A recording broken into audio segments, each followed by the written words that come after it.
Well, coming back from the Peak District, we find that the global crisis around Ukraine continues, but there's lots of other things going on at the same time.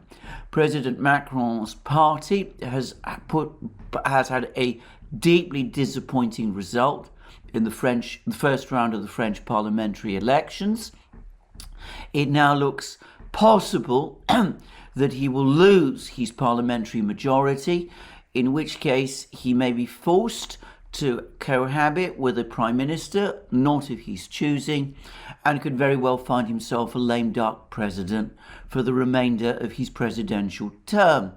We will be discussing that, Alex Christoforou and I, in a video which we will be doing on the Duran. There's also been some extremely unhappy, difficult talks between the military leaders of China and the United States.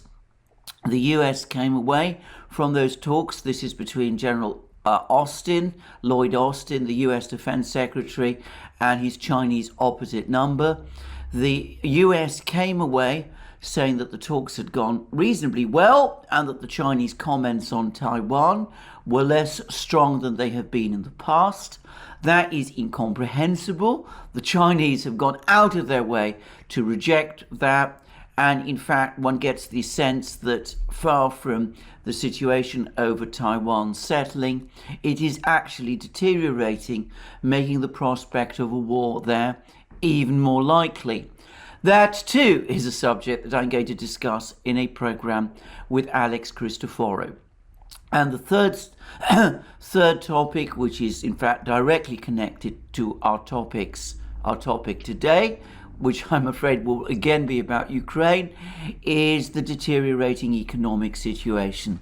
Incomprehensibly, there was some discussion in the United States over the last few weeks that inflation there might have peaked. There then comes in the shock May numbers, which show inflation continuing to rise. And in Britain, we've now had confirmation of a GDP contraction, which also incomprehensibly seems to have come as a shock both to the political community and to the economic community as well. I find both surprises, both the fact that inflation is increasing in the United States and indeed worldwide, and the surprise about the economic contraction in Britain, frankly baffling. And it suggests to me increasingly that the political, media, and to some extent academic class are increasingly losing touch with reality and with the general experiences of ordinary people. Well, this topic too, I will be discussing in a video with Alex Christoforou. If you want to see these videos, which we do with Alex Christoforou, you can always go to the Duran on YouTube. But I would also suggest that you join us on Locals. If you go to our Locals homepage, you find links under this video. You will find all of our videos there, the videos I do, the videos Alex himself does, and the Duran videos. And you will find in time, as each of these videos is loaded, all of the videos that we have there. And we have an outstanding Locals community which provides you with huge opportunities for interaction. And of course, we are increasingly doing exclusive content, publishing exclusive content on Locals. I will be doing a further update shortly on the state of the Russian economy following the further interest rate cut on Friday. I'll be saying a few things about that later in this video, but I'll be doing a proper exclusive program on this on Locals. And of course on this Wednesday, I will be resuming my Wednesday live streams on Locals, which will take place every Wednesday at 1400 hours Eastern Standard Time, except of course when I'm away, as I have been over the previous week. Anyway, that's housekeeping material, let me now get on to the topic of today's video, which, as I said again, is about Ukraine. And I'm afraid I'm not going to apologize for the fact that all of my recent videos, well, all the way back, stretching back to the outset of the war in February, have been about Ukraine, because though we have a crisis of comparable and arguably even greater importance looming over Taiwan, which could break out perhaps this autumn, perhaps later. The main crisis at the moment, the big crisis around which all global affairs are rearranging, is the crisis which is currently underway in Ukraine. And that crisis, as I've discussed in many programs, is both a military crisis, it's a military conflict between Russia and Ukraine, but with Ukraine now increasingly acting as a proxy for the NATO powers, principally, of course, the United States, in their long-standing conflict, geopolitical conflict against Russia. And of course, it is also an economic war where the United States and its allies launched extraordinary number of sanctions against Russia in an attempt to collapse the Russian economy and to bring down President Putin. Well, what we are seeing is that neither of these wars, neither the military conflict nor the economic conflict, are going as Washington expected back in February. And I'm going to start, as I traditionally do, with the information about the military conflict.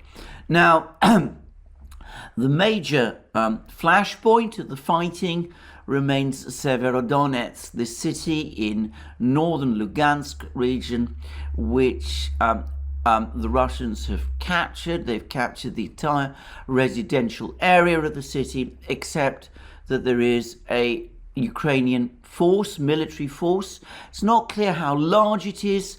The figures that I've seen thrown around are between 500 and 1,000, holding out in a chemical factory, the Azot chemical factory, in the outskirts of Severodonetsk. And in a repeat of what happened in Mariupol, though on a much smaller scale, the Ukrainian troops in this factory area have now been entirely cut off from the Ukrainian forces, which are the nearest Ukrainian forces are in the adjoining town of Lysychansk, which is across the Seversky Donetsk River from Severodonetsk, and those Ukrainian troops in Lysychansk now also are being steadily cut off from resupply by from the remaining Ukrainian forces in northern Donbass. I've spoken many times about the lack of wisdom shown by the Ukrainian leadership in trying to cling on to these two cities, these two small cities, Severodonetsk and Lysychansk.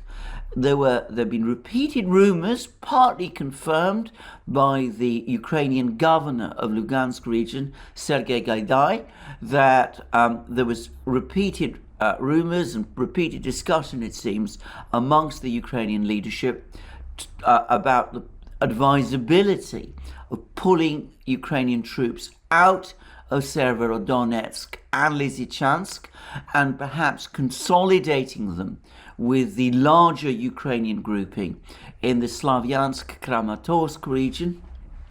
This was repeatedly countermanded by the Ukrainian political leadership, and the result is that we now have a Ukrainian force of several hundred men cut off in the Azot chemical factory, and we also have a larger Ukrainian force, perhaps 10,000 men, increasingly looking likely that they will soon be cut off in Lysychansk as well.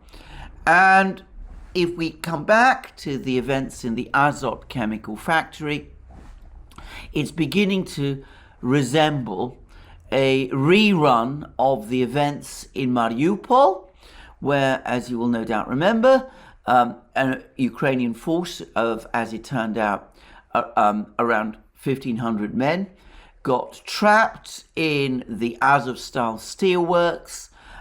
They, for a very long time, resisted talk of surrender. And very much like the troops in Azovstal, who for a time were basically hiding behind the fact that there were large numbers of civilians also in the Azovstal steelworks, the Ukrainian forces in the Azot chemical works have also been talking up the fact that there are civilians with them in the Azot chemical works. And there are reports that the commanders, whoever they are, of the Ukrainian forces at the Azot chemical works, just like the commanders of the Ukrainian forces at the Azovstal steelworks in Mariupol, that the commanders in both cases have said that they want to be allowed to withdraw to Ukrainian lines, taking their civilians with them. And as happened in Mariupol with the siege of the Azovstal steelworks, so in Severodonetsk with the siege of the Azot chemical works, the Russians have said no.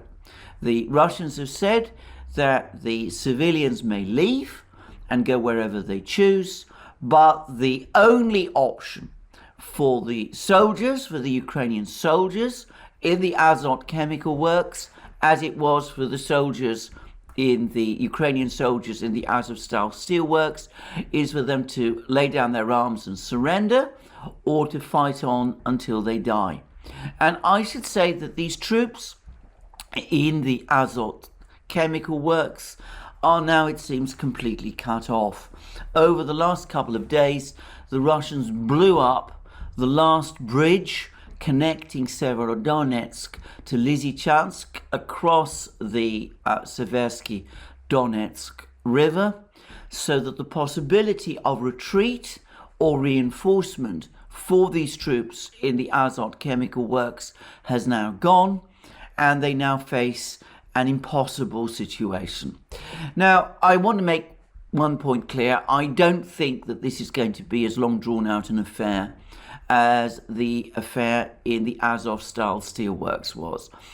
Briefly, it seems that the troops in the Azot chemical factory are basically regular Ukrainian troops leavened with foreign volunteers or mercenaries, if you prefer, who were sent into Severodonetsk by the Ukrainian authorities in that failed counterattack that was talked about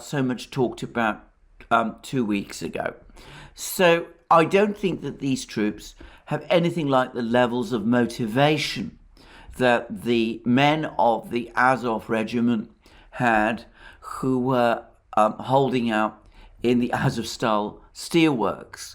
Also, as I've discussed in earlier programs, it seems that the overall commander of the Azov regiment, the military commander of the Azov regiment, was based in the Azovstal steelworks.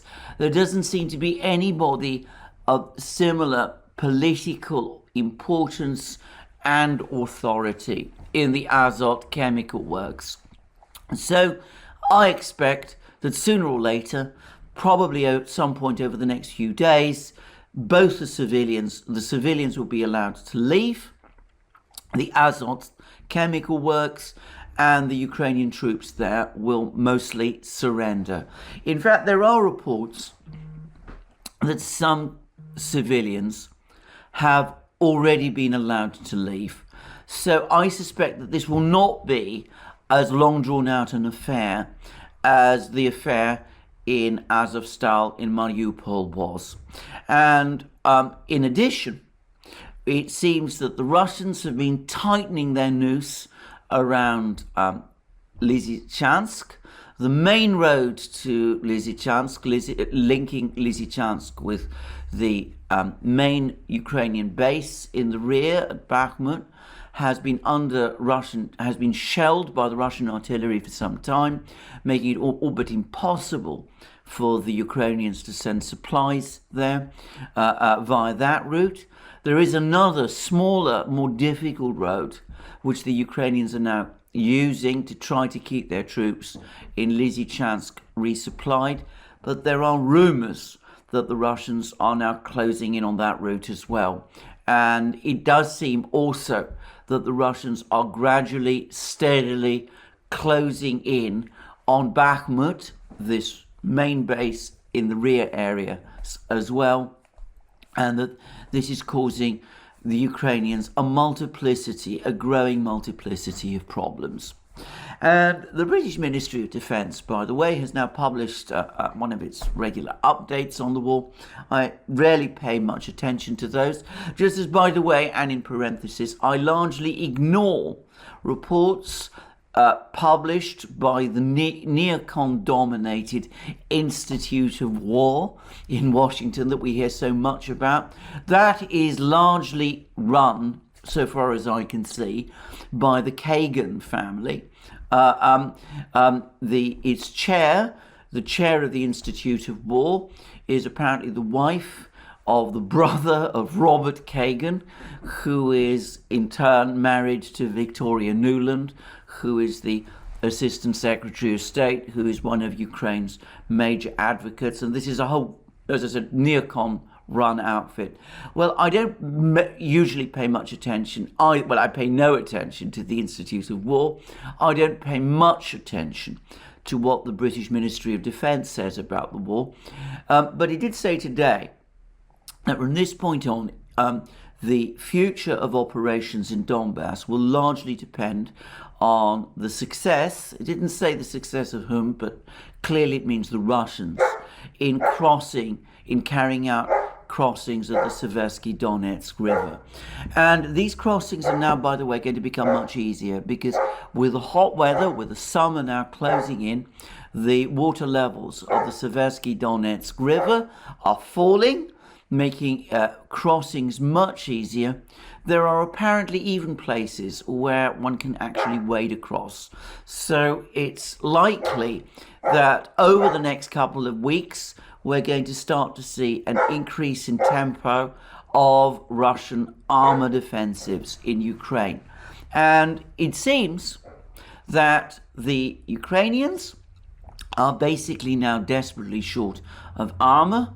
They lack, it seems, tanks and armored vehicles, and that their artillery, as discussed in previous programs, whilst it's not been entirely silenced, the Soviet-era artillery, which was its main artillery force, is now all but out of ammunition, and the Western artillery that's been supplied, around 150 guns in total, some of it has already been destroyed, and it is proving to be massively outmatched by what the Russians can deploy in this theatre anyway. So I'm going to make a guess, and it's purely a guess. I repeat again, I'm not much of a military person, but I suspect that the Russians will roll up Severodonetsk within the next couple of days. Lysychansk and Bakhmut will take a little longer. At that point, all of Lugansk region will have fallen under Russian control. And thereafter, the Russians will then no doubt close in on the main Ukrainian grouping in Slavyansk and Kramatorsk. The government of the breakaway Donetsk People's Republic, which is of course allied to Russia and whose forces are also contributing to this conflict. The government of the Donetsk People's Republic say that there are as many as 70,000 Ukrainian troops now in the Slavyansk Kramatorsk conurbation. Troops who are, by the way, at serious risk of encirclement as well. If that is true, then obviously there will be a major battle for these two towns. But if this grouping is defeated and destroyed, then the heart of the Ukrainian army will have been destroyed as well, always assuming, of course, that these claims that there are as many as 70,000 Ukrainian troops concentrated there are true. But anyway, that seems to me what's going to happen. I think we're going to see all of these towns fall. We're going to see Russian armor operating with greater speed over harder ground, with Ukrainians unable to deploy armored forces in response, and with the Russians continuing to overwhelm the Ukrainians in terms of artillery. So it's going to be a hot summer in Ukraine. I suspect it's the summer that's going to decide the outcome of the war. Again, I stress, I'm not a military person. Now, alongside all of this, we've been getting more and more economic news. And I want to stress again that it's sometimes been suggested that there was no actual coherent Western strategy over this, over how to handle this war. But I think that this is wrong.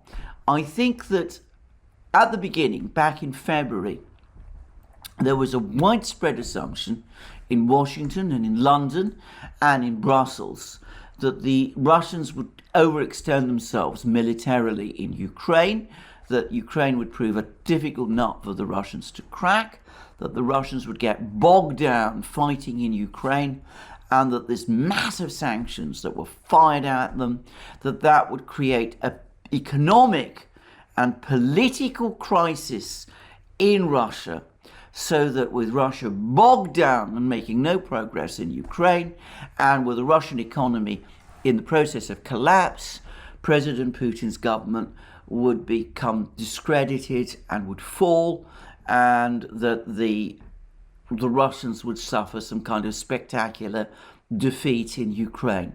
Well, the Russians, through, I think, and I'm going to go out on a limb here, but I think the Russians, through rather deft military operations, have successfully avoided getting bogged down. But of course, the major difference is that the economic war has worked out profoundly differently from the way it was expected.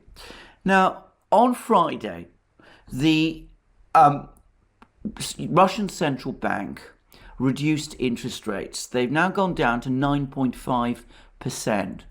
There's now confirmation from the Russian central bank that prices for food and energy products are actually falling, and the central bank has actually reduced its forecasts for inflation in Russia this year. Inflation in Russia is now declining, and it could, at some point soon, very soon, converge with inflation rates in the West. Perhaps even more surprising is that there is now increasing evidence of a rebound in economic and in particular in industrial activity. Now, we've had some announcements about this which point to that, like the fact that the Avtovaz factory in the town of Togliatti, the town that makes Lada cars, the factory that makes Lada cars, that has now resumed production. There's been much derision of the fact that the Lada Granta, which is being built by this factory, is an all-Russian product, and apparently it's a rather austere car, and rather cheap and easily, and of course it doesn't supposedly live up to the high expectations we have in the West of what a car should be. Well, maybe that's true, maybe it's not. What I've heard about it is that it's actually a pretty tough and reliable car, well suited to Russian conditions. But of course, it is a budget car for a family or on limited means. So we're talking about a mass volume budget car. But the point is that it's back in production. So we've seen that this factory, which was expected to remain closed for months, there was the universal expectation that Russian car production would grind to a total stop. Well, that doesn't seem to be happening. But that's one factory. The thing is, the more important fact is that the central bank is itself now confirming that there has been a general pickup of economic activity in Russia right across the board. And I'm going to discuss, as I said, in a video which I'm going to make soon and which will appear exclusively on Locals, the really most extraordinary comments of the governor of Russia's central bank, Elvira Nabiullina, when she announced the interest rate cut on Friday. Because you could almost get the sense of Nabiullina astonished by her own success. She was saying that, inflation is falling much faster than we'd ever imagined. And, it's falling so much faster that, we are not able quite to believe that this fall in inflation is taking place and that economic activity is reviving. And again, this is a surprise for us. We're almost pinching ourselves because we can't quite believe that this is really true. Now, there's been much said about Nabiullina. There's been many criticisms of her, some very telling criticisms by Sergei Glaziev, who is a Russian economist, who is an economic advisor of President Putin's, and indeed also by the American economist Michael Hudson. And I should say, I've criticized Nabiullina myself in the past. I've always felt that her monetary policies, until very recently, were far too tough. But I think that she has actually excelled, and I must say this, over the course of this crisis. I think her response to the sanctions against the Russian central bank were extraordinarily well conceived, and they have proved more successful than she could obviously she dared herself imagine. And this is true of other parts of the Russian government, the economics ministry, the industry ministry, the finance ministry. They've all responded to the challenge of the sanctions far more competently than anybody in the West supposed. But one gets the sense that even they, all of them, taken together, the entire government, President Putin himself perhaps, didn't expect that the turnaround in the Russian economy would be quite as successful as it has turned out to be. Now, when people find themselves in a situation where things are turning out even better than they expected, or far better than they expected, often that makes them extremely nervous. We all know that feeling, and they're asking themselves, well, what can go wrong? I mean, this is almost too good to be true. Is there something we're missing here? Is there something that could just suddenly fall apart suddenly? And of course, one has to always say that in these kind of fast-moving and complex situations, there is always the possibility that something could go seriously wrong. But the fact remains that at the moment, things are actually looking up in Russia. The reaction to the central bank's reduction in interest rates from 11% to 9.5% was that the ruble strengthened.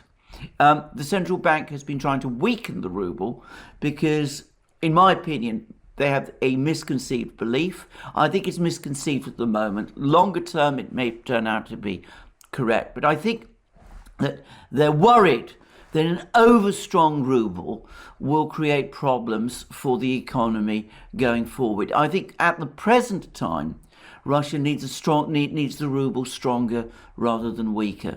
But anyway, at the moment, the ruble is trading at 57 to the dollar.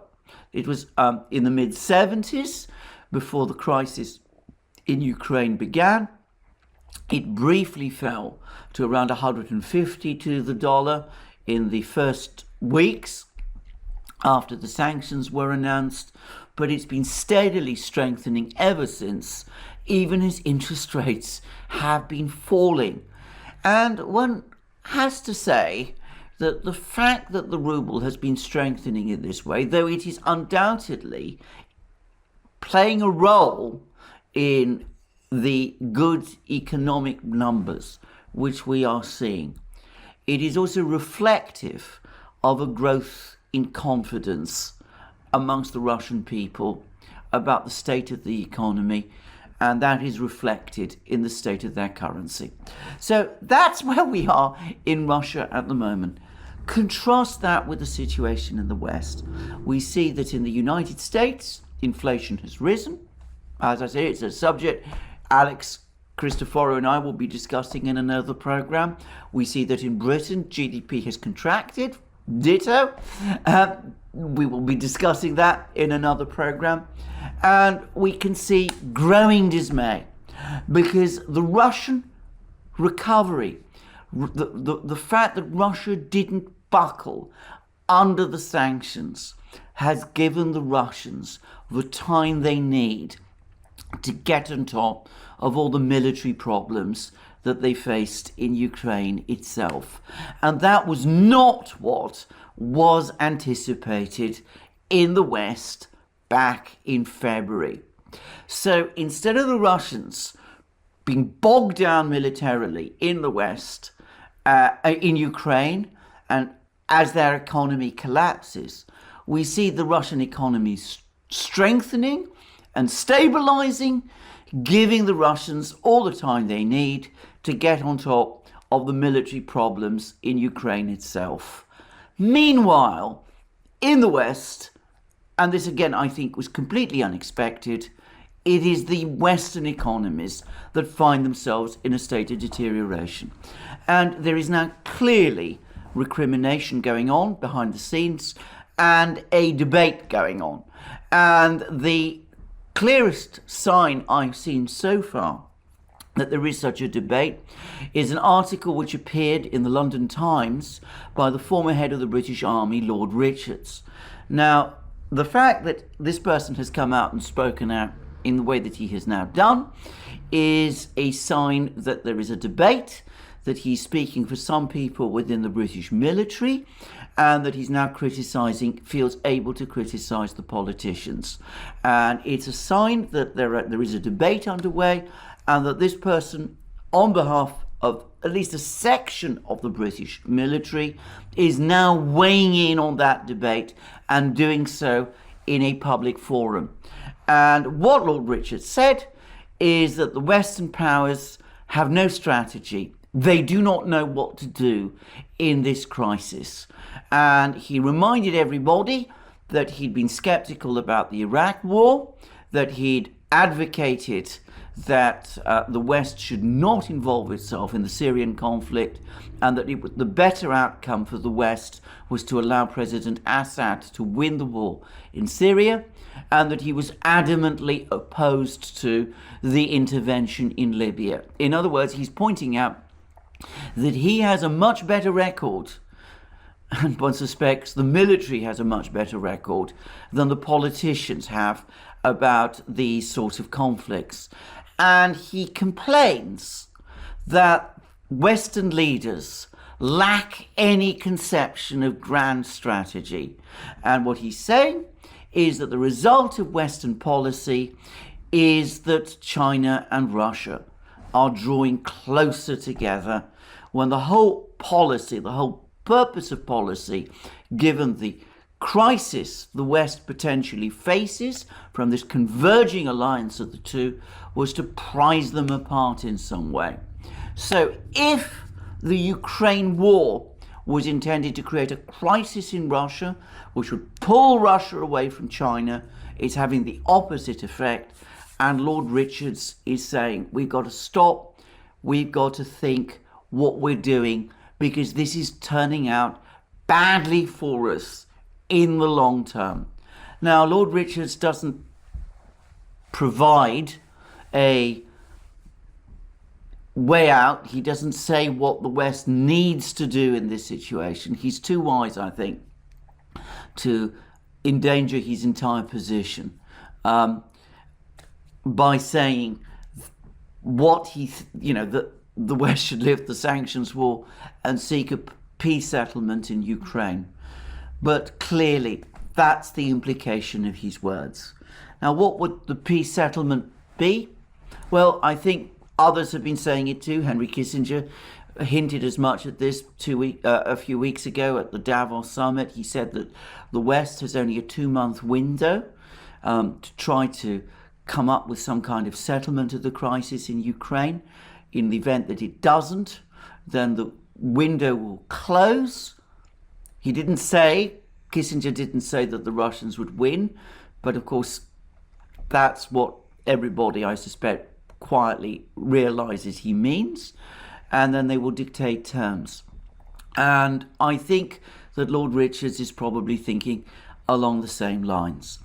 Now, is anybody able to listen to that in London? Well, Boris Johnson's government is now in crisis. Boris Johnson is finding his position increasingly difficult as many of his MPs voted against him in a no-confidence vote. Perhaps what Lord Richards and others behind the scenes in London are trying to do is that they're trying to manoeuvre in order to get good advice to whoever succeeds Johnson as Prime Minister. Perhaps if it's Jeremy Hunt, as some people hope, others fear, Jeremy Hunt is an arch Remainer, by the way, then maybe Hunt is the kind of person who might listen to that kind of advice. Well, we shall see. Anyway, there's clearly a debate going on now in Britain, which there has not been up to now. Lord Richards' article, which, by the way, was in the Daily Telegraph, not the London Times, as I incorrectly said, is a clear sign of this. And, of course, we are hearing that there's also arguments within the US government between the US Treasury, on the one hand, and the Pentagon, who also, it seems, are becoming increasingly unhappy about this war, this conflict with Russia in Ukraine and the sanctions war, and the State Department and the National Security Council, who want to double down on it. We will see how this all plays out over the next few weeks. But obviously, at the moment, there's no clear shift in Western policy. As Lord Richards said, they're making it up as they go along. They don't really seem to know what to do. Well, that's me for the day. You'll be hearing more from me over the next couple of days. Remember, you can find us on Rumble and Locals. As I said at the start of this program, we have a thriving community on Locals. If you're watching this video on Rumble, you go to the top of the video, you will see a red maroon button, and that will take you, by the way, directly to our Locals homepage. We're also available on Odyssey and the new free speech platform SuperU and other platforms. We have a great Telegram channel where you can also see our videos. You can also support us if you wish via Patreon and Subscribestar. And of course, don't forget to come to our shop and buy the great things that you will find there. And last but not least, if you've liked this video, please remember to press the like button and don't forget to check your subscription to this channel.